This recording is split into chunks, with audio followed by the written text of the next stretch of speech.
જોઈએ તેના પર આકૃતિમાં બિંદુ O આગળ અહીંયા જેની ડાયપોલ મોમેન્ટ કેટલી હોય m હોય તેવું બિંદુ અહીંયા P બતાવે છે. જે ડાયપોલ P બિંદુ આગળ ડાયપોલ મોમેન્ટ મૂકેલી છે. P બિંદુ આગળ એક ડાયપોલ મોમેન્ટ મૂકેલી છે. એ ડાયપોલ મોમેન્ટ શેના વડે દર્શાવી છે? P વડે. ચુંબકીય ડાયપોલ મોમેન્ટ આપણે શા વડે દર્શાવીશું? m વડે દર્શાવીશું. આ ચુંબકીય ડાયપોલ મોમેન્ટ m છે. એવી બીજી પણ ચુંબકીય સોય ગોઠવેલી છે. Q1 સોય છે, બીજી Q2, Q3, Q4, Q5 અને Q6. હવે આ ચુંબકીય ડાયપોલની સાપેક્ષમાં આ બાકીની જે સોય ગોઠવેલી છે એ કઈ સ્થિતિમાં છે એ તમારે નક્કી કરવાનું છે. સંતુલન સ્થિતિમાં છે કે પછી સ્થાયી સંતુલનમાં છે કે અસ્થાયી સંતુલનમાં છે કે અસંતુલનમાં છે એ તમારે નક્કી કરવાનું છે. હવે આટલું યાદ રાખવાનું. આ બિંદુની સાપેક્ષમાં ચુંબકીય ડાયપોલ મોમેન્ટ P ની સાપેક્ષમાં તમારે જો નક્કી કરવાનું હોય તો આટલું યાદ રાખવાનું. આ સોયની તમારે ડાયપોલ મોમેન્ટ લેવાની. આ સોયની શું લેવાની? Dipole moment. એ ડાયપોલ મોમેન્ટને અનુરૂપ મળતું ચુંબકીય ક્ષેત્ર લેવાનું. આનું તમારું ચુંબકીય ક્ષેત્ર લેવાનું B. અને બાકીની તમારે શું લેવાની? ડાયપોલ મોમેન્ટ લેવાની M. B અને M માટે તમારે વિચારવાનું. B અને M વચ્ચેના ખૂણાની જો વાત કરીએ તો એક સદિશ આપણે B લઈએ, બીજો સદિશ લઈએ M. B અને M વચ્ચેના ખૂણાઓની જો વાત કરીએ તો ખૂણો જો 0 અંશ હોય તો સ્થાયી સંતુલન. જો તેમના વચ્ચેનો ખૂણો બનતો હોય 180 અંશ તો અસ્થાયી સંતુલન. અને એ સિવાયનો જો ખૂણો હોય તો પછી અન્ય ખૂણા માટે તો θ does not equal to 0, θ does not equal to 180 હોય તો તેના માટે શું લખાય? અસંતુલન. ચુંબકીય ક્ષેત્ર કોનું લેવાનું? તો આ ચુંબકીય સોયનું લેવાનું. ચુંબકીય ક્ષેત્ર કોનું લઈશું? આ ચુંબકીય સોય. અને ડાયપોલ મોમેન્ટ કોની લેવાની? તો બાકીની સોયની. એ બે વચ્ચેનો તમારો ખૂણો જોવાનો. ચુંબકીય ક્ષેત્રની દિશા કઈ બાજુ હોય? ધારો કે ચુંબકીય સોય જો આ રીતે ગોઠવેલી હોય તો એરો તરફનો છેડો કયો બને? N ધ્રુવ. અને પૂંછવાળો છેડો કયો બને? S ધ્રુવ. એટલે અહીંયા એક નાનું ચુંબક આ રીતે ગોઠવેલું છે એવું તમે વિચારી લો. એનો એક ધ્રુવ N છે, બીજો ધ્રુવ કયો છે? S. આનું ચુંબકીય ક્ષેત્ર કઈ બાજુ હોય? તો N થી S તરફ હોય. અંદરના વિસ્તારમાં S થી N તરફ, બહારના વિસ્તારમાં N થી S તરફ હોય. આ રીતે. હવે આ ચુંબકીય ક્ષેત્રની દિશા થઈ. બહારના વિસ્તારમાં ચુંબકીય ક્ષેત્રની દિશા આ રીતે છે. હવે આપણે આ ચુંબકીય સોયને હું અહીંયા ગોઠવું તો ખૂણો કેટલા અંશનો થઈ જાય? બોલો 90 અંશનો થાય. તો 90 અંશનો ખૂણો એટલે આમાંથી કયો આવશે? બોલો આમાંથી કયો 0 અંશ આવે? 180 આવે કે પછી 90 એટલે આમાં આવે? તો આને શું કહેવાય? અસંતુલન કહેવાય છે. તો P ની સાપેક્ષમાં Q1 શું બનશે?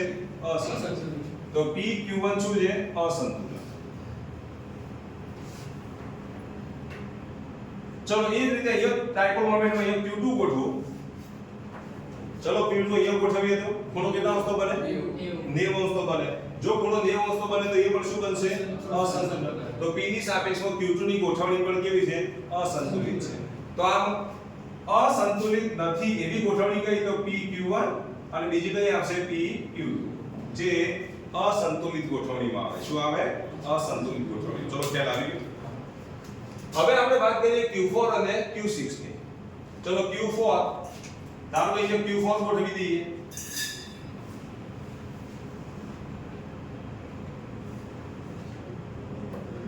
ધારો કે અહીંયા Q6 છે, અહીંયા Q4 છે. એની ડાયપોલ મોમેન્ટની દિશા કઈ બાજુ? નીચેની તરફ છે. આની ડાયપોલ મોમેન્ટની દિશા કઈ બાજુ છે? ઉપરની તરફ છે. ચલો Q4 માટે જો વિચારીએ તો આ ચુંબકીય ક્ષેત્રની દિશા, આ ડાયપોલ મોમેન્ટની દિશા, બંનેની દિશાઓ પરસ્પર કેવી? વિરુદ્ધ. ચલો બંનેની દિશાઓ પરસ્પર વિરુદ્ધ હોય તો પછી એના માટે આમાંથી કયો ખૂણો આવશે? બોલો 180. તો પછી કઈ ગોઠવણી હોય? બોલો આના માટે? અસ્થાયી. તો Q4 માટે શું બનશે? અસ્થાયી. Q1 માટે અસંતુલન. Q2 માટે શું બને? અસંતુલન. આના માટે શું બને? અસ્થાયી. હવે એ જ રીતે તમે હવે Q6 ની વાત કરો તો Q6 માટે ડાયપોલ મોમેન્ટની દિશા જુઓ, ચુંબકીય ક્ષેત્રની દિશા જુઓ. બંને દિશાઓ કેવી છે? સમાન. જો બંનેની દિશા સમાન હોય તો ખૂણો કેટલો બને? 0. 0 અંશનો ખૂણો બને તો આના માટે શું બનશે? બોલો સ્થાયી. હવે એ જ રીતે આપણે Q5 અને Q3 ની વાત કરીએ. ચલો Q3 તો Q3 આ રીતે ગોઠવાયેલ છે. અને આ ચુંબકીય ક્ષેત્રની દિશા, બંનેની દિશા કેવી છે? સમાન. તો Q3 માટે ખૂણો કેટલા અંશનો બને? 0 અંશનો. તો 0 અંશનો બને તો ભાઈ કેવું સંતુલન થાય? સ્થાયી. તો Q3 માટે કયું સંતુલન આવશે? સ્થાયી સંતુલન. અને એ જ રીતે Q5 માટે જો વિચારો તો આ ડાયપોલ મોમેન્ટની દિશા કઈ બાજુ છે? ઉપરની તરફ. ચુંબકીય ક્ષેત્રની દિશા કઈ બાજુ છે? નીચેની તરફ. બંને વચ્ચેનો ખૂણો કેટલો થાય? 180 અંશ થાય. જો બંને વચ્ચેનો ખૂણો 180 અંશ હોય તો અહીંયા કયું સંતુલન થાય બોલો? અસ્થાયી સંતુલન. તો કઈ સંરચના માટે સંતુલનમાં નથી? તો PQ1 અને PQ2 માટે. અને કઈ સંરચના માટે સ્થાયી સંતુલન છે?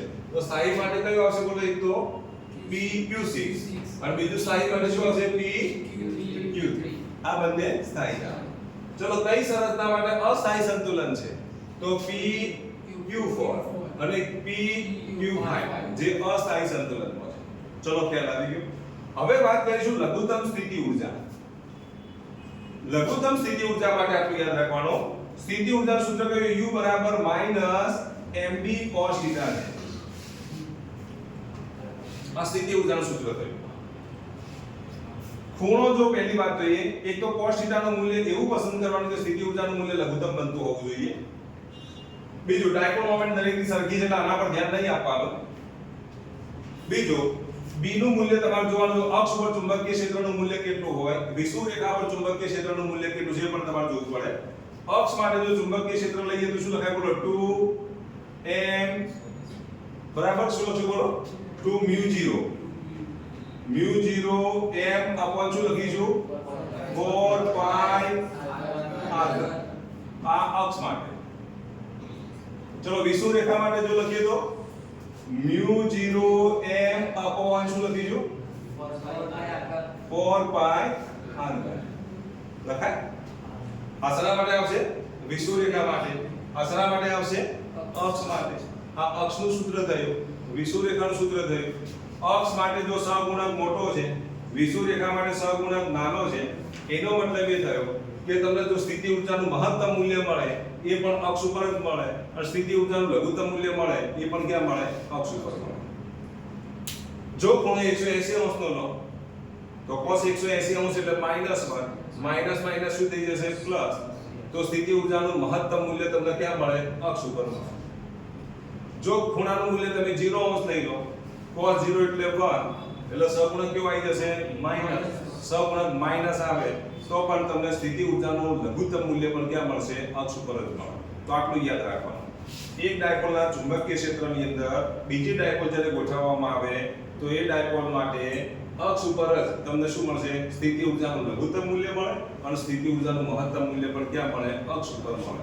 તો હવે કઈ ગોઠવણી માટે સ્થિતિ ઊર્જાનું લઘુત્તમ મૂલ્ય મળે અને કઈ ગોઠવણી માટે સ્થિતિ ઊર્જાનું મહત્તમ મૂલ્ય મળે એ આપણે નક્કી કરવાનું છે. તો જુઓ, આ અક્ષની દિશા થઈ એટલે હવે આને નહીં કરવાનો, આને નહીં ગણીશું, આને નહીં ગણી, આને નહીં ગણી. એટલે આ બેમાંથી કોના માટે સ્થિતિ ઊર્જાનું લઘુત્તમ મૂલ્ય મળે અને કોના માટે સ્થિતિ ઊર્જાનું મહત્તમ મૂલ્ય મળે? જ્યારે લઘુત્તમ સ્થિતિ ઊર્જા હોય ત્યારે સ્થાયી સંતુલન હોય, મહત્તમ સ્થિતિ ઊર્જા હોય ત્યારે કેવું સંતુલન હોય? અસ્થાયી સંતુલન હોય. તો પછી સ્થાયી સંતુલન માટે કેવી ગોઠવણી હોય, અસ્થાયી સંતુલન માટે કેવી ગોઠવણી હોય તમને ખબર પડવી જોઈએ. ચલો તમે જ બોલી જાઓ. આમાંથી અસ્થાયી સંતુલન માટે ખૂણા મૂલ્ય કેટલું છે? 180. તો સ્થિતિ ઊર્જા મૂલ્ય લઘુત્તમ મળે કે મહત્તમ મળે? મહત્તમ. અને આ સ્થાયી સંતુલન માટે લઘુત્તમ. તો પછી ક્યાં તમને સ્થિતિ ઊર્જાનું લઘુત્તમ મૂલ્ય ક્યાં મળશે બોલો? હા, તો PQ6 આગળ સ્થિતિ ઊર્જાનું કેવું મૂલ્ય મળશે બોલો? લઘુત્તમ મૂલ્ય મળશે. ચલો ખ્યાલ આવી ગયો સુધી? કોઈને કન્ફ્યુઝન છે આમાં? ઓકે, તો એ જોઈ લો.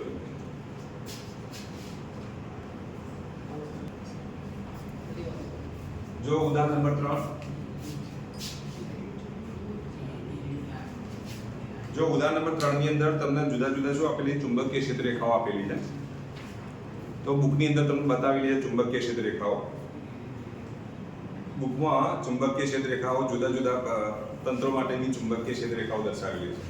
હવે આમાંથી ચુંબકીય ક્ષેત્ર રેખાઓ કયા તંત્ર માટે આ ચુંબકીય ક્ષેત્ર રેખાઓ સાચી છે અને કયા તંત્ર માટે ચુંબકીય ક્ષેત્ર રેખાઓ ખોટી છે એ તમારે નક્કી કરવાની.